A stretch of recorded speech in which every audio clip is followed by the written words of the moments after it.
Assalamualaikum warahmatullahi wabarakatuh. Selamat pagi anak-anak semua, anak-anak kelas 11 IPS. Salam sejahtera untuk kita semua. Mudah-mudahan kalian dalam keadaan sehat walafiat, serta selalu semangat dalam menjalani hari-hari dan aktivitas.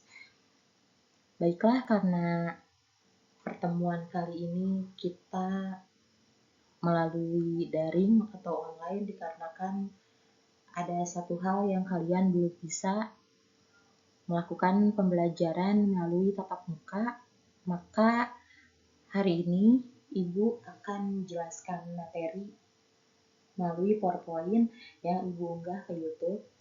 Tapi sebelumnya, perkenalkan dulu Ibu Doli Susanti yang bertugas menggantikan Bu Indah di mata pelajaran geografi. Mudah-mudahan kita bisa bekerja sama dengan baik ya untuk proses belajar. Karena di bab 1 ini materinya adalah tentang posisi strategis Indonesia sebagai poros maritim dunia, maka nanti akan Ibu bahas juga dengan submateri yaitu letak, luas, dan batas Indonesia. Jadi sebelum kita membahas Indonesia lebih jauh, maka kita harus tahu dulu letak, luas, dan batas-batas apa saja dari negara apa saja yang membatasi Indonesia. Jangan sampai karena kita tidak tahu batas-batas ini, nantinya akan jadi konflik, akan saling klaim, saling mengakui bahwa daratannya atau lautannya adalah milik dari negara lain. Begitu ya, itu sebagai pembuka di materi pertemuan kali ini. Jangan lupa nanti kalian juga wajib absen pada aplikasi Pijar ataupun kalian bisa tulis di kolom komentar dengan cara mengetik nama dan kelasnya. Begitu. Sampai sini mudah-mudahan kalian bisa memahami dan salam kenal dari Ibu ya. Sekali lagi, Ibu mau lanjut ke slide berikutnya. Sebelum membahas letak dan luas serta batas-batas wilayahnya, Ibu akan mendeskripsikan terlebih dahulu Indonesia itu seperti apa. Ini kita lihat dari halaman Kemendikbud bahwa posisi strategis Indonesia itu adalah sebagai poros maritim dunia karena berada di tengah Samudra Pasifik dan India. Nah, ini yang menjadikan posisi Indonesia itu sebagai jalur yang sangat strategis, artinya sangat mudah dilalui oleh kapal-kapal laut ataupun alat transportasi yang memudahkan perdagangan antara Indonesia dengan negara lain. Atau kalau dulu di SMP atau MTS, kalian bisa menyebutnya dengan sebutan posisi silang. Nah, posisi silang inilah yang menentukan bahwa Indonesia itu disebut-sebut sebagai daerah atau wilayah yang memiliki jalur strategis karena memang sangat mudah dilalui oleh beberapa alat transportasi laut gitu ya. Jadi jangan salah bahwa perekonomian Indonesia bisa maju, terus bisa ada aktivitas sehari-hari dari bagian dari ekonomi kita, itu adalah salah satunya dari posisi strategis Indonesia ini. Tapi dengan adanya posisi strategis ini juga sangat berbahaya atau biasanya sering terjadi satu kasus, diantaranya salah satunya itu adalah kriminalitas. Jadi kriminalitas itu bisa ada karena memang dari posisi strategis ini. Kurang lebih begitu ya, mudah-mudahan kalian bisa memahami. Kalau sudah paham, kita lanjut ke slide berikutnya ya.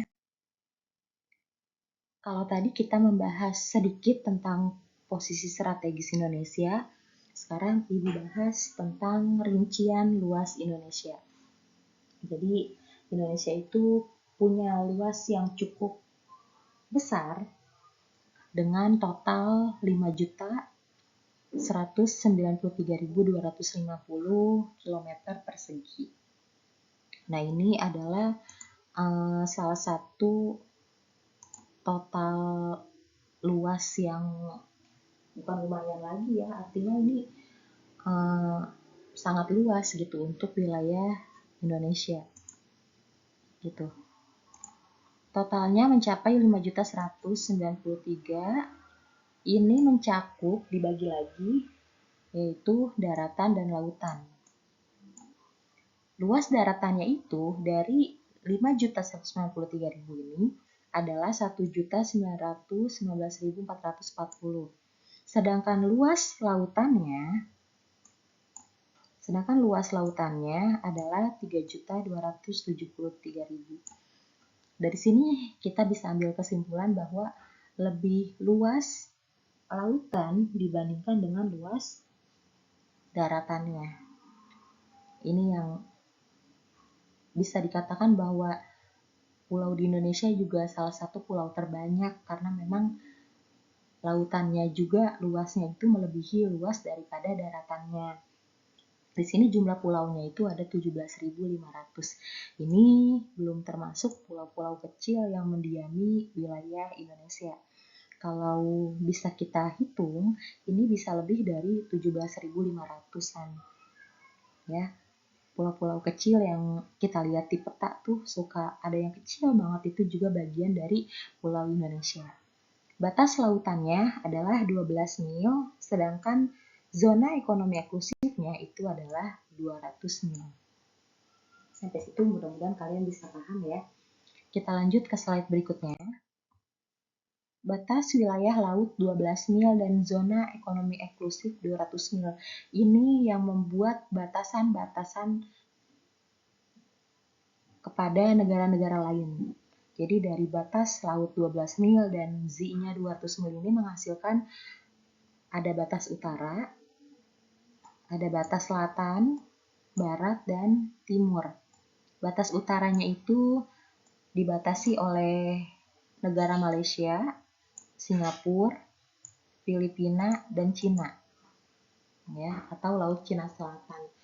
Jadi nah, ini negara tetangga kita yang sangat dekat, yaitu Malaysia, di mana memang sering terjadi konflik, saling mengklaim antara satu dengan yang lainnya, mengklaim daratan kita, mengklaim perkebunan sawit kita, mengklaim lagu daerah kita, ya. Makanya ini perlu dibatasi agar tidak saling klaim, ya, karena kita punya batasan-batasan sendiri yang kita juga tidak boleh mengklaim batas negara lain. Batas selatan ini adalah Australia dan Timor Leste, juga Samudra Hindia. Jadi kalau kita lihat di peta, Indonesia bagian selatan itu sangat berdekatan dengan benua Australia. Nah, benua Australia ini juga yang menjadikan patokan kita untuk mengukur musim. Gitu. Kalau misalkan angin yang dibawa pada wilayah selatan menuju ke benua Australia dan tiba di selatan Indonesia, ini anginnya adalah angin dingin, maka di Indonesia pun akan menyebabkan musim hujan. Akan tetapi kalau angin yang dibawa dari wilayah selatan menuju ke benua Australia lalu ke selatan Indonesia dengan angin yang hangat, maka di Indonesia pun akan mengalami musim kemarau. Kurang lebih begitu, karena memang seperti yang disampaikan akhir-akhir ini oleh BMKG bahwa kita harus siap-siap mengalami suhu yang lebih dingin daripada biasanya atau udara yang lebih dingin daripada biasanya. Ini dikarenakan benua Australia juga sedang mengalami musim penghujan. Gitu. Itu yang disampaikan di BMKG akhir-akhir ini, bahwa memang udara di kita itu lebih dingin walaupun ya musimnya musim panas gitu ya. Yang ketiga adalah batas barat. Ini hanya dibatasi oleh Samudra Hindia. Sedangkan batas timur ini ada Papua Nugini, Timor Leste, dan Samudra Pasifik. Ini nantinya akan berpengaruh pada pembagian wilayah zona waktu dari waktu Indonesia bagian barat, tengah, dan timur. Nanti kita bahas di bab berikutnya ya. Oke, kita lanjut. Untuk lebih memahami letak geografis Indonesia, mari kita simak penjelasan berikut ini ya. Pengaruh letak geografis terbentuk menjadi dua dan turunannya, jadi dibagi lagi gitu ya. Yang pertama ada letak fisiografis, yaitu diantaranya ada astronomis, geografis, letak geomorfologis, geologis, dan maritim. Sedangkan letak sosiografis ini hanya dibagi menjadi dua, yaitu letak ekonomis Indonesia dan letak sosiokultural Indonesia. Kalau dulu kalian SMP atau LTS mungkin belajar mengenai letak dan luas Indonesia itu hanya dibagi menjadi tiga. Ya, mungkin kalian juga masih ingat ada letak geografis, letak astronomis, dan letak geologis. Itu saja. Tapi ketika kalian sudah di bangku SMA, nah ketiganya itu masuk lagi ke dalam kategori letak fisiografis. Jadi letak fisiografis itu banyak. Di sini ada 5, salah satunya yang 3 tadi Ibu sebutin. Begitu ya, mudah-mudahan sampai sini bisa kalian pahami. Dan kalau dulu tahunya cuma ada ketiga letak itu, sekarang ada lagi letak sosiografis. Ini jelas sangat berpengaruh terhadap keadaan letak dan luas di wilayah kita yang menjadikan kita itu nantinya punya kultur, punya budaya yang beragam, bahkan perekonomian yang punya ciri khas juga. Itu bagian dari pengaruh dari letak Indonesia pastinya ya. Oke, kita bahas satu persatu ya.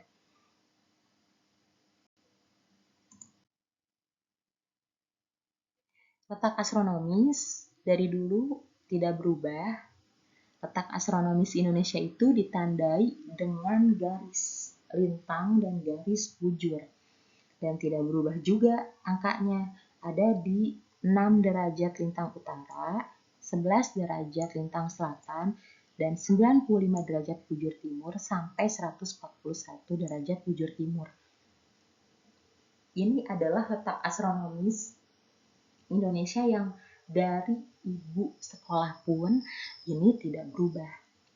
Dari ibu sekolah, dari ibu mengajar SMP, dari ibu mengajar kalian, letak astronomis Indonesia itu tidak berubah di angka 6 derajat, 11 derajat, 95 derajat, sampai 141 derajat.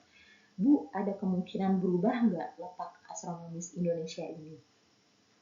Yang Ibu tahu, ini bisa saja terjadi perubahan letak astronomis apabila nantinya ada pergeseran dari benua-benua lain atau ada sesuatu hal yang mungkin mengalami bencana yang besar gitu yang menyebabkan posisi daratan berubah atau Indonesia lebih ke utara sedikit atau lebih menggeser ke selatan sedikit. Ini pastinya akan menyebabkan letak astronomis Indonesia itu bisa saja terjadi berubah. Begitu ya. Yang kedua adalah letak geografis. Ini juga dari ibu sekolah, dari ibu mengajar, anak-anak SMP pun begitu. Letak geografis kita juga tidak berubah. Artinya kita masih diapit oleh 2 benua dan 2 samudra. 2 benuanya itu adalah Asia dan Australia, sedangkan samudranya itu adalah Hindia dan Pasifik. Ini jelas pelajaran yang membuat kalian nostalgia banget ke masa-masa SMP atau masa-masa SD. Gitu. Hanya sekarang ketika di bangku SMA kalian lebih diperjelas lagi, lebih dirincikan lagi. Gitu. Yang berikutnya adalah letak geologis. Ini pun sama. Letak geologis itu dicirikan dengan adanya pertemuan 3 lempeng tektonik, yaitu lempeng Indo-Australia, lempeng Eurasia atau biasa disebut dengan Eropa dan Asia, juga lempeng Pasifik. Nah, 3 lempeng ini lempeng yang memang aktif setiap harinya. Lempeng ini juga yang menyebabkan sering terjadinya gempa bumi, ya, karena memang sangat berdekatan sekali dengan wilayah Indonesia. Bayangkan kita diapit oleh 3 lempeng yang setiap harinya bergerak terus. Apa kabarnya dengan negara Jepang yang mereka pun lebih dari 4 lempeng. Bahkan di negara Jepang itu hampir setiap hari mereka diguncang gempa. Hanya kekuatannya atau skalanya kecil, jadi tidak terasa. Ya. Begitupun dengan Indonesia, sebenarnya setiap hari sama. Pemberitahuan di BMKG, kalian bisa pasang aplikasi BMKG di HP, itu hampir setiap jam atau setiap menit atau 2 jam sekali itu ada notifikasi terjadinya gempa di wilayah ini dan ini. Nah, ini adalah hasil daripada letak geologis yang ada di Indonesia. Oke ya, sampai sini paham. Yang berikutnya adalah letak geomorfologis. Nah, ini mungkin kalian baru mendengar ya. Karena yang kalian tahu mungkin hanya ada letak astronomis, geografis, dan geologis. Tapi di sini ada letak geomorfologis, yaitu perbedaan wilayah. Jadi Indonesia itu nanti dibagi ada dataran rendah, ada dataran tinggi, ada pantai, pesisir, pegunungan, dan perbukitan. Nah, kalau dulu waktu SMP, kalian belajar ini masuknya ke pembahasan relief muka bumi. Jadi ini nantinya yang menjadi satu ciri kenapa sih di Indonesia itu panas, kenapa kalau kita ada di daerah pegunungan udaranya lebih sejuk, kenapa kalau di pantai itu lebih dominan ke suhu yang sangat tinggi. Ini adalah bagian atau hasil dari letak geomorfologis. Begitu ya. Selanjutnya adalah letak maritim. Letak maritim adalah bagian timur Indonesia berhadapan dengan Samudra Pasifik, sedangkan selatan Indonesia itu berhadapan dengan Samudra Hindia. Ini lebih ke batas laut ya, kalau maritim itu. Jadi seperti yang dikatakan pada letak geografis, kita itu ada Samudra Hindia dan Pasifik. Pasifiknya di sebelah timur, Hindianya di sebelah selatan. Begitu ya, mudah-mudahan bisa dipahami. Kita bahas selanjutnya. Nah, ini bagian dari letak sosiografis, yaitu letak ekonomis Indonesia. Ini seperti yang tadi Ibu katakan di awal, bahwa letak ekonomis Indonesia itu sangat dipengaruhi oleh posisi strategis Indonesia, atau biasa Ibu sebut dengan posisi silang. Ya. Posisi silang inilah yang akan membuat Indonesia itu dikenal oleh negara-negara lain sebagai negara yang perekonomiannya atau perdagangannya itu sangat cepat perjalanannya, prosesnya, karena memang sangat mudah dilalui oleh beberapa alat transportasi gitu ya. Jadi sangat mudah. Ya ibaratnya kalau kita itu lagi beli paket, tapi kita beli paketnya itu belanja online tapi di luar negeri gitu kan, maksimal banget tuh seminggu. Itu proses yang cukup cepat ya, karena memang kalau di negara lain mungkin lebih dari seminggu gitu. Kalau kita belanja online keluar lalu kita terima paketnya itu kurang lebih seminggu, itu udah termasuk cepat karena memang mungkin ada jalur strategis yang bisa ditempuh untuk konsumen-konsumen dari luar negeri menuju ke Indonesia gitu. Yang berikutnya adalah letak sosiokultural. Nah, ini kalau sosiokultural itu nantinya lebih ke arah budaya. Jadi dengan adanya sosiokultural ini, Indonesia karena memang terletak di antara benua Asia, benua Afrika, gitu berdekatan ya. Nah, ini jelas akan membuat keberagaman budaya, serta mungkin yang lainnya dari segi bahasa, adat istiadat, tradisi gitu. Itulah yang bisa Ibu sampaikan pada pembahasan ini. Artinya Indonesia itu memang luar biasa, semuanya itu serba ada. Dari mulai letak yang strategis, ya, keunggulan dari letak geomorfologis kita, menghasilkan banyak sekali potensi-potensi alam. Juga dari letak sosiokultural juga bisa menghasilkan budaya yang beragam. Ini jelas negara yang harus dijaga, negara yang harus diperjuangkan terus, gitu ya, di Indonesia.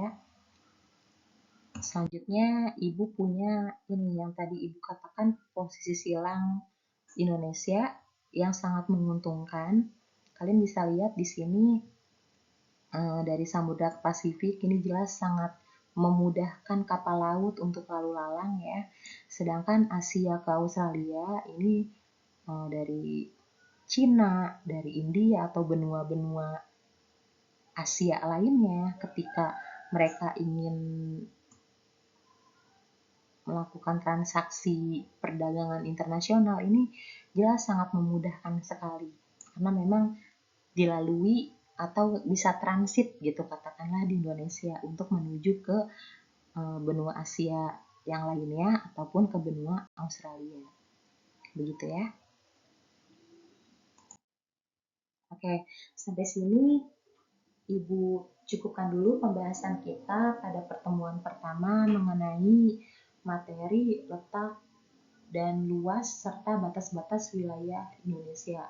Mungkin cukup singkat karena memang materi ini adalah materi nostalgia gitu ya. Materi yang membuat kita flashback bahwa kita belajar letak luas dan benua lainnya atau batasan-batasan lainnya itu ternyata dari kita SD ini sudah diperkenalkan. Sekarang tinggal dimantapkan lagi gitu.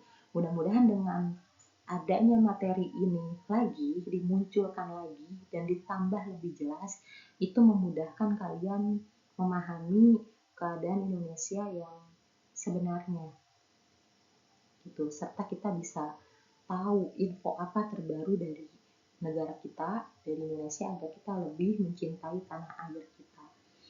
Kurang lebihnya seperti itu ya. Untuk tugas nanti akan Ibu sampaikan di grup ataupun melalui website SID. Nanti Ibu masukkan ke situ, kalian tinggal klik di link tugas. Dan jangan lupa kalian absen pada aplikasi Pijar ataupun komentar di YouTube dengan menyertakan nama underscore kelas. Kerjakan tugas yang diberikan melalui aplikasi pada slide PPT ini dan kumpulkan tugas dengan tepat waktu. Gitu ya. Itu yang bisa Ibu sampaikan pada pertemuan pertama kita, sekaligus perkenalan dari Ibu ke kalian. Mudah-mudahan kalian tetap semangat dalam menjalani hari-hari, karena memang waktu itu sangat cepat. Baru kemarin kalian kelas 10, sekarang kalian sudah berada di kelas 11, nantinya di tahun depan insya Allah kalian berada di kelas 12. Nah itu butuh persiapan yang matang, maka dari sekarang rajin belajar, banyak membaca, ya, dan kurangi hal-hal yang tidak bermanfaat. Sekian dari Ibu, kurang lebihnya mohon maaf apabila banyak kekurangan dalam rekaman Ibu atau penjelasan yang kurang jelas atau kecepatan. Ibu mohon maaf. Kalau ada pertanyaan, kalian bisa tanyakan melalui grup di WhatsApp. Seperti itu ya. Terima kasih, sampai bertemu kembali, sampai berjumpa kembali. Wassalamualaikum warahmatullahi wabarakatuh.